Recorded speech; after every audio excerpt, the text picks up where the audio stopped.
Kerala police housing സഹകരണ സംഘം ഇന്നൊരു ചരിത്ര മുഹൂർത്തത്തിലാണ് നിൽക്കുന്നത്.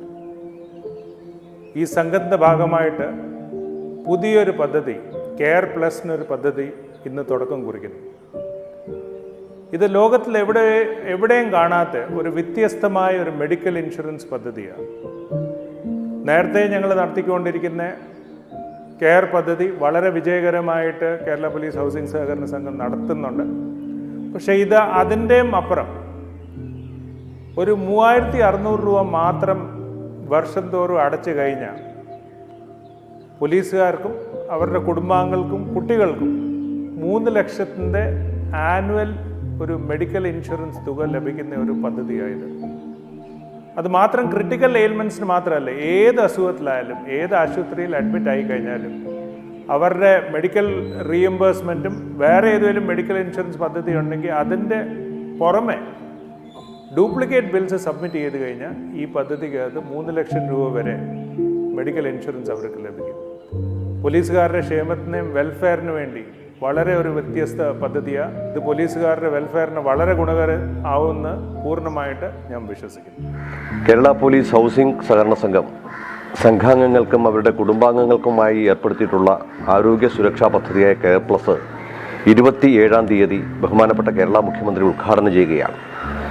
ഇന്ന് നമ്മുടെ നാട്ടിൽ നിലനിൽക്കുന്ന മെഡിക്ലെയിം പോളിസികൾക്ക് തുല്യമായ ആനുകൂല്യങ്ങൾ ഏറ്റവും കുറഞ്ഞ ചെലവിൽ സഹകാരികൾക്ക് ലഭ്യമാക്കുക എന്നതാണ് സംഘം ഭരണസമിതി ഈ പദ്ധതിയിലൂടെ ലക്ഷ്യം വച്ചിട്ടുള്ളത്.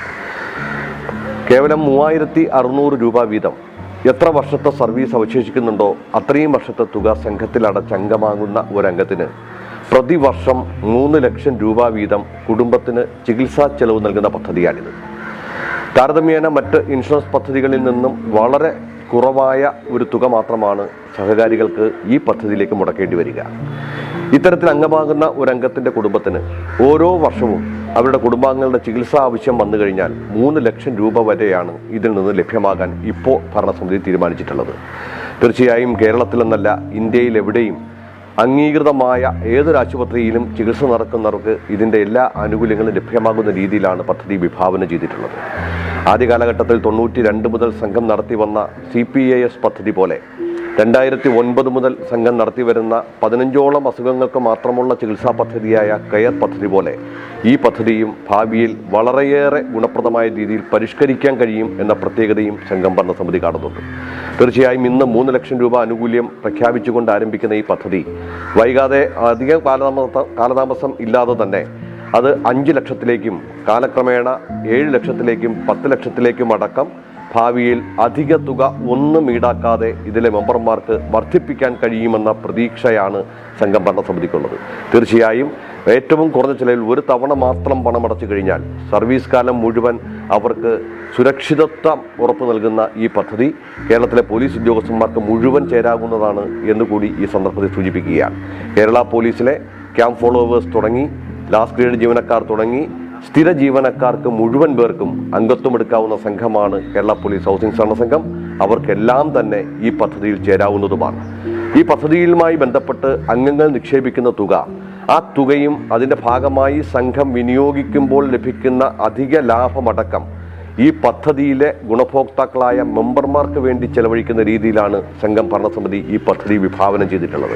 കൂടാതെ സംഘത്തിൻ്റെ അംഗങ്ങൾക്ക് ലാഭത്തിൻ്റെ 25% മാത്രമാണ് ലാഭവിഹിതം തരാൻ ഇപ്പോൾ നിയമപരമായ അവസരമുള്ളത്. ബാക്കി ലാഭത്തിൽ നിന്ന് നിശ്ചിത തുകയടക്കം ഈ പദ്ധതിയിലേക്ക് പ്രതിവർഷം മാറ്റിക്കൊണ്ട് ഏറ്റവും ഗുണകരമായ രീതിയിലുള്ള സേവനമാണ് ഇതിലൂടെ സംഘം ഉറപ്പു നൽകുന്നത് എന്നതും കൂടി ഞാൻ സൂചിപ്പിക്കുന്നു.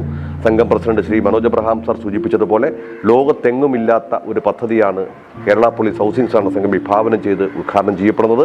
തീർച്ചയായും ഇത് നാളെ വലിയ അധിക ചെലവില്ലാതെ എത്ര വലിയ ചെലവുണ്ടായാലും വഹിക്കാൻ കഴിയുന്ന രീതിയിലേക്ക് അടക്കം പരിഷ്കരിക്കാൻ പോകുന്നു എന്നതിൻ്റെതായ ഒരു ചിന്ത കൂടി ഭരണസമിതിക്കുണ്ട്. അതുകൊണ്ട് തന്നെ കൃത്യമായി എല്ലാ മെമ്പർമാരും ഈ പദ്ധതിയുടെ ഗുണഭോക്താക്കളായി മാറി ഭാവിയിൽ ഉണ്ടാകാൻ സാധ്യതയുള്ള വളർച്ചയും ഇതിൻ്റെ മാറ്റവും അടക്കം ഉൾക്കൊള്ളാൻ കഴിയുന്നവരായി മാറണം എന്നതാണ് ഭരണസമിതി ഈ സന്ദർഭത്തിൽ ജീവനക്കാരോടായി അഭ്യർത്ഥിക്കുന്നത്.